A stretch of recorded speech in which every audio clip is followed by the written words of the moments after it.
So I found out that supposedly there's not going to be any new episode of God Eater next week. Yeah, we gotta live with that cliffhanger we got this week. So, no God Eater episode next week. I've already said it enough, this series seems to be really destroying Ufotable because, damn, it's a budget eater. So, this episode of God Eater, let's be real. That music was amazing at the end there. I don't think any of us can really deny when it came to that soundtrack at the end of this episode, when you see that one scene where the origami just grabs the humans and just impales them like a shish kebab and then eats them right atop of Linka, and you see the blood just pour on him. That imagery, the scene, the power in that, just the meaning behind how powerless he is, and even though he is a God Eater, and the creature was just mocking him. Like, you saw it about to laugh, like it was laughing a little bit, and then it was like smiling. It was mocking. It was straight up mocking Linka in his efforts to try to save them. That was quite the scene.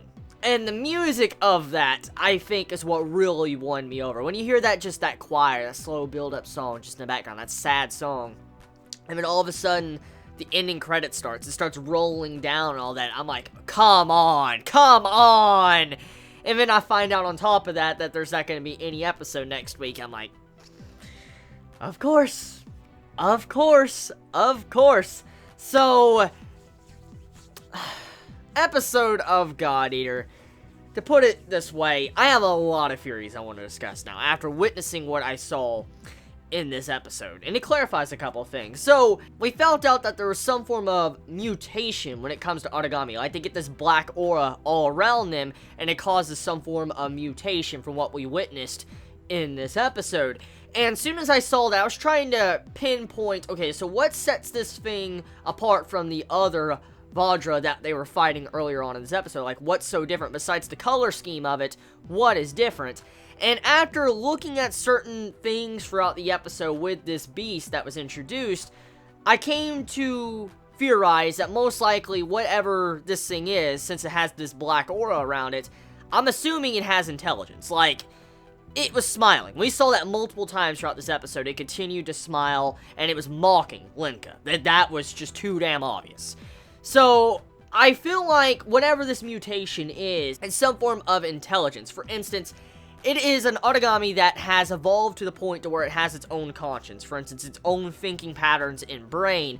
Because if you think about it, all the other origami we have seen from the series of God Eater hasn't been that intelligent, so to say. And I'm willing to bet that's kind of what that means. And also, whatever that creature is, like whatever type of mutation, if it is intelligence or whatever it is, I'm going to assume that has something to do with the in-game boss of this series, because think about it, this is based off of a game, and when you're playing a game, of course they have to introduce subtle elements that reference the in-game boss, and with this type of aura being witnessed on this Vajra in this episode, it makes me assume that whatever the final boss is, that's probably going to be something related towards it. So we got some hints at the in-game. We also got some hints of what our team members need to do, what Linka and the group needs to do to be able to save humanity. We got our goal in this week's episode. We got more information about the Oracle cells, and then we got to see some crazy fighting dynamics in this episode, which, whoa, stunning. But I mean, that's what you expect from Ufotable, so there's not really much for me to really say and be expected about, because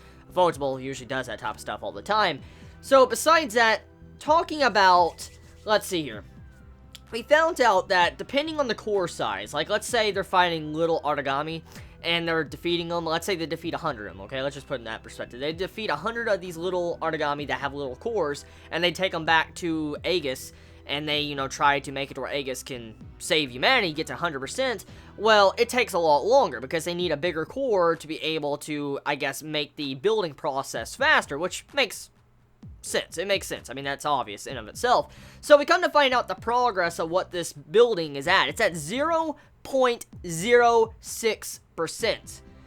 That's small. That's very, very small. Like, that's nowhere even near 1%. Like, fuck. That's bad. So, obviously hunting down these large types, as they say, these Vadra, they're not really getting them anywhere. They're not. So, clearly, they need to speed up the process. They need to find a way to speed up the process of this. And I feel like this mutation when it comes to these new creatures that were introduced, or this new creature that was introduced, I'm assuming there's more, because the way Alisa reacted when she saw that, she's like, it's one of those. Like, she said this weird word, and then she went after it and started attacking. She downed some pills and went right after it. So, obviously, there's more of these type of creatures, but we don't know much about them. I want to assume that their core is a little bit different, and maybe that might play into building Aegis a lot faster, because they might be a little bit different. Their core might be a little bit stronger than the normal Otagami. To see the look of terror on Linka's face in this episode, wow. Like, did you see his look when he saw, like, these civilians just running, okay? They're running away from this Vadra, this Black Aura Vadra, and as they're running, all of a sudden, the beast just jumps behind them and slashes them, and you just see this pool of blood just appear, and it just eviscerates them. There was nothing left.